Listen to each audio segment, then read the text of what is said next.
Let's take a look at what happened and what a political earthquake it has been for the Congress as well as the BJP. The Haryana results has shocked the Congress and has shown that it requires allies to get back to power in states as seen in Jammu and Kashmir. Now, the Congress's focus on employment as well as Agnipath as well as law and order seem to have not gained traction with the voters in Haryana. And also, it looks like the state did go ahead and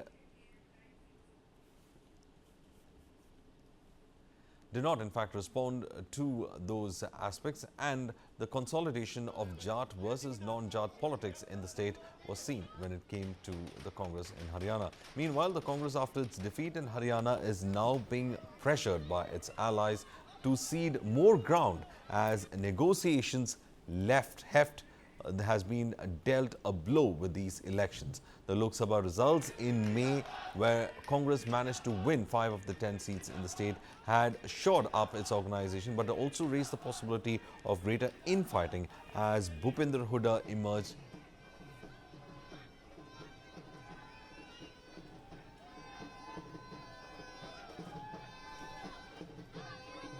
from the success of the Congress's sole phase. Now, the insecurities among the leaders pushed them into a sulk or led by focus on their king.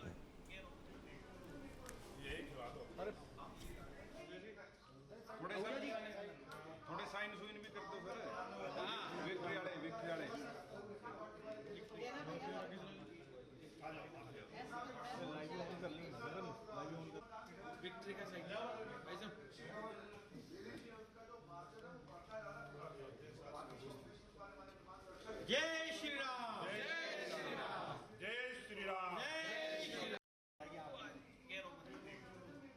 यही खिला दो। अरे थोड़े sign सुइन भी कर दो फिर। Victory वाले। Meanwhile, let's take a look at the big takeaways that has in fact come out of the elections in Haryana and Jammu and Kashmir. Well, what we understand is that BJP bounces back from dent in Lok Sabha performance.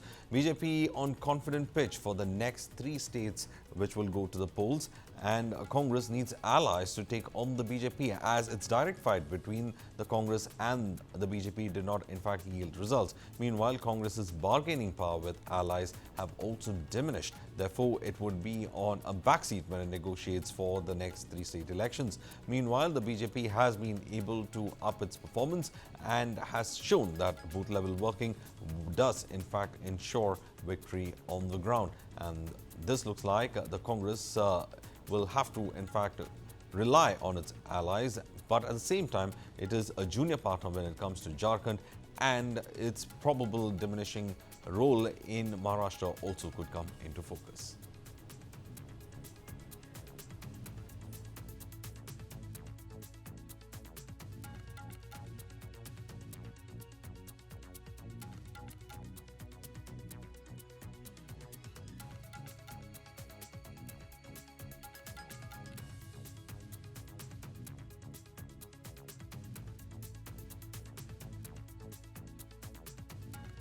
Now I'll talk. My colleague Kartikeya Sharma has in fact spoken about extensively on the Haryana as well as the Jammu and Kashmir polls. He in fact tried to understand what was happening on the ground and spoke with the experts as to the surprise turnaround that happened in Haryana and how things moved on the ground in Jammu and Kashmir. Take a look. Political accommodation in the sense कि थोड़ा-थोड़ा अगर आप बांट देते, वो additional strength Akhilesh की और केजरीवाल की लगती, तो maybe this if you're winning 70 seats out of 90 seats, please don't accommodate anybody. You're not winning. I mean, you're almost winning 1/3 of the state.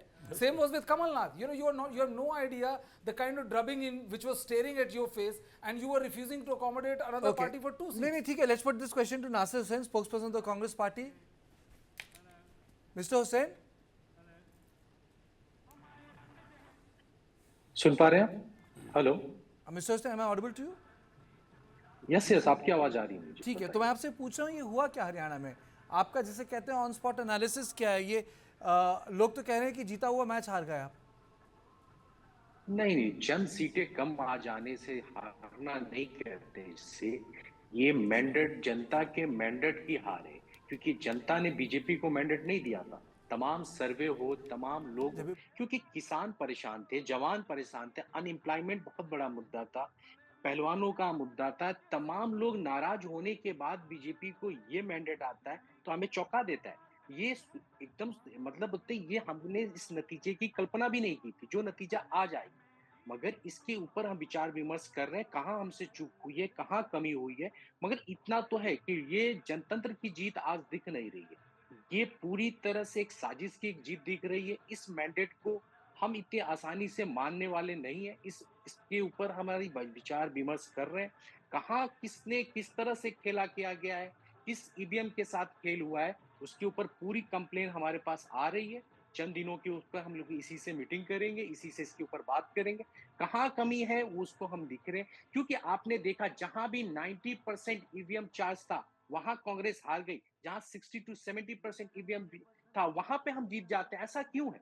कहाँ कमी रह गई? आखिर आप देखिए तो खाली हरियाणा नहीं था, जम्मू एंड कश्मीर में था। जम्मू एंड कश्मीर के अंदर जनता ने इन्हें क्यों रिजेक्ट कर दिया? 370 का इन्होंने पूरे तमाम इलेक्शन में नारा देते थे, पूरे देश में इलेक्शन भी उसके ऊपर लड़ा। क्या हुआ? जनता ने उन्हें घर बैठा दिया, जनता ने उन्हें नकार दिया। पर हरियाणा में हमें खुद शौक लगता है हम तमाम लोगों को, जिस किसान के ऊपर इन्होंने इतनी जुल्म किया हो, जिस किसान के ऊपर कील कांटे बिछा दिए हो, जिस किसानों के ऊपर जुल्म बेतहा रही हो, वो किसान इन्हें वोट दे रहे नासिर हैं। साहब, नासिर साहब मेरे नासिर कुलीग साहब, विजय साहब से सवाल पूछना चाह रहे हैं। एक सवाल मैं पूछना चाहता हूं। अंग्रेजी में कहावत है, what is sauce for the goose is also sauce for the Gander. आखिरकार यदि कोई पार्टी या कोई इलेक्शन कमीशन यदि ईवीएम ही खराब करना है तो आपको लगता है हरियाणा के बजाय वो जम्मू कश्मीर का ईवीएम नहीं रिक करते, जहां आर्टिकल 370 पे एक मिनी रेफरेंडम है जहां वो हार गए, और आप ये कह रहे हैं कि ये जनतंत्र नहीं है। आप जो एग्जिट पोल नहीं देख पाया उसको तो उसकी तो आपने उसकी आलोचना आपने 2024 के जनरल इलेक्शन में कर दी, इसमें आप आलोचना मानने को तैयार, इसमें आपने एग्जिट पोल को शाश्वत सत्य मान लिया। ठीक है, आपकी सवाल जायज है, मगर आप एक 1 by 1 किसी एक से बात करिए, 10 में से 7 आदमी आज उनके खिलाफ है, फिर वो कैसे वोट आ सकता है? भाई साहब, मुझे लग रहा है कि फिर आपने कांग्रेस कार्यकर्ताओं से ही पूछ लिया होगा 10 में से 7, वरना रिजल्ट तो एकदम उल्टा है। रिजल्ट मैं कहता रहा हूं, ये मैंडेट जनतंत्र के खिलाफ आया है। इतना आसानी से नहीं हजम हो सकता है जितनी आसानी से ये सब कुछ दिख रहा है। इतना आसान नहीं है। जिसके खिलाफ इतना इंटीग्रेंसी हो, जिनके खिलाफ जनता नाराज हो, जनता सड़कों पे हो, तमाम किसान, नौजवान, फार्मर, उनसे, और फिर ये मैंडेट आता है तो कौन लोग हैं जो उनको वोट दे रहे हैं? भाई ये तो जानने का हक है ना, कौन दे रहे हैं वो वोट, कहां से ये वोट आ रहा है? तमाम जब किसान उनसे नाराज हो सकते हैं, महिलाओं की अस्मिता को लूटा जा रहा था, इस किसानों के साथ कील कांटे बिछाए जा रहे थे, उन पे फर्जी केस दिखाया जा रहा था, उन्हें किस टेररिज्म ऑर्गेनाइजेशन से जोड़ा जा रहा था। लंबे समय से नाराज हैं, लेकिन पश्चिम उत्तर प्रदेश में जब चुनाव हुआ तो पश्चिम उत्तर प्रदेश में इन लोगों को अच्छी सीटें मिली। इसके पहले भी इनको बड़ा कोई विशेष दिक्कत नहीं हुई। उत्तर प्रदेश सेम आदमी, सेम सेट ऑफ आदमी, लोकसभा में 5 सीट आपने जीती। जब कुमारी शैलजा आपकी नेत्री कहती हैं कि हार के कारणों का जांच किया जाएगा, तो ईवीएम के अलावा वो उनके इन कारणों का जिक्र करना चाहती हैं। हार के कारणों की तो जब भी कोई चुनाव हार होती है तो उसकी जांच होती है, उस पर हम चर्चा करते हैं, कहां कमी हुई, कहां क्या रही, उसके ऊपर हम सब चर्चा करेंगे, सीनियर लीडर बैठेंगे। मगर मैं जो कहना चाह रहा हूं, इस तरह की मैंडेट की कल्पना किसने की थी? ये मैंडेट कैसे हो सकता था? इसके ऊपर आप सोचिए। ये मैंडेट जनता के खिलाफ है, ये जनता के लिए नहीं हो सकता। आप इसको इतनी इजीली मत लीजिए कि जितना इजीली आपको दिख रहा है। किसानों के खिलाफ ये मैंडेट गया, नौजवानों के खिलाफ ये मैंडेट गया, महिलाओं की अस्मिता के खिलाफ ये मैंडेट गया, तो ये कैसा मैंडेट है? ये तो जानने का हक है ना साहब। मैंडेट कैसा है आपके सामने दिख रहा है। भाजपा 2014 से ज्यादा एक ने एक सीट ज्यादा लेके आई। नहीं, आप इसी मैं आपकी बात समझ रहा हूं। ये नासिर साहब, सुबह तक तो मुझे भी यही आइडिया था। मैं झूठ नहीं बोलना चाहता और कहना चाहता, क्लेम करना चाहता कि मुझे बहुत पता था। सुबह तक तो मुझे भी यही आइडिया था, लेकिन जो रिजल्ट आपके सामने है नासिर साहब, इसके बाद तो आप मतलब कुछ भी कहें उसका कोई मतलब तो बचता नहीं है। नहीं, वोट शेयरिंग देखिए, इक्वलिटी दिखा रहे हैं, लगता है बराबर है। ऐसा सीट उनका बोले चंद सीटें ज्यादा आ जाने से, मैं आज भी कहता हूँ ये मुद्दे मेरे खत्म नहीं हो जाएंगे। किसानों के मुद्दे उतने ही बुलंद आवाज से उठेंगे, मजदूरों के आवाज, अनएम्प्लॉयमेंट के, महिलाओं के, सुरक्षा के, ये तमाम मुद्दे खत्म होने वाले नहीं है। ये मुद्दे जिंदा रहे। चंद सीट हम पिछड़ गए, मगर आप देखिएगा चंद दिनों के बाद ये सरकार स्टेबल नहीं रह सकती। नासिर लोग साहब उन्हें चैन से बैठने नहीं आप देंगे। ये सोचिए, आपकी तरह यदि जेजेपी ये कहती है कि हम 10 से 0 हो गए क्योंकि हम भाजपा के साथ गए, लोगों ने कहा कि जेजेपी 0 हो गई क्योंकि वो भाजपा के साथ गई, सेम बीजेपी को जनता ने 8 सीट और एक्स्ट्रा दे दी और एब्सोल्यूट मेजॉरिटी दे दी अपने से। आप आपने मतलब जेजेपी की मुद्दे तो आप उठाते रहिए, वो तो एज अ ऑपोजिशन जी- लीडर आपका काम है, लेकिन जेजेपी निर्णय की तो बात एकदम करी स्पष्ट सर, है ना। जेजेपी को वोट कौन सा मिला था? पूरे बीजेपी के खिलाफ वोट मिला था। वो बीजेपी के साथ अगर मिल जाए तो उन्हें 0 ही आना था। ये कोई नई बात नहीं थी, ये उन्हें भी मालूम था कि उन्हें वो बहुमत नहीं आएगी। जो 10-15% उनको वोट पहले मिल गया था, इस बार नहीं मिलेगा, क्योंकि तमाम लोगों ने उनके मुखालफत में, बीजेपी के मुखालफत में आके उनको वोट दी थी। तो आज उनके दिख रहा होगा, पर जेजेपी की वोट हो चाहे किसी, वो वोट शेयरिंग बराबर आके सीट उनकी ज्यादा आ जाती है। मैं कहा ना कहीं कमी है। हम इसके उस मैंडेट के ऊपर हमारी पैनल बैठेगी, उसके ऊपर देखेगी कहां हमसे कमियां रह गई, उस पर हम देखेंगे। मगर इस मैंडेट को इतने आसान तरीके से हम एक्सेप्ट कर ले, नहीं ठीक ये है, नहीं हो आप सकता। ईवीएम की बात कर रहे हैं, मैं आपकी बात मान लेता हूं, चलिए आप ईवीएम करें। मैं कह रहा हूं आप कुमारी शैलजा, रणदीप सुरजेवाला और भूपेंद्र सिंह हुड्डा से पूछेंगे कि हार कैसे हुई, क्योंकि जीत के क्यों नहीं पूछा जाएगा?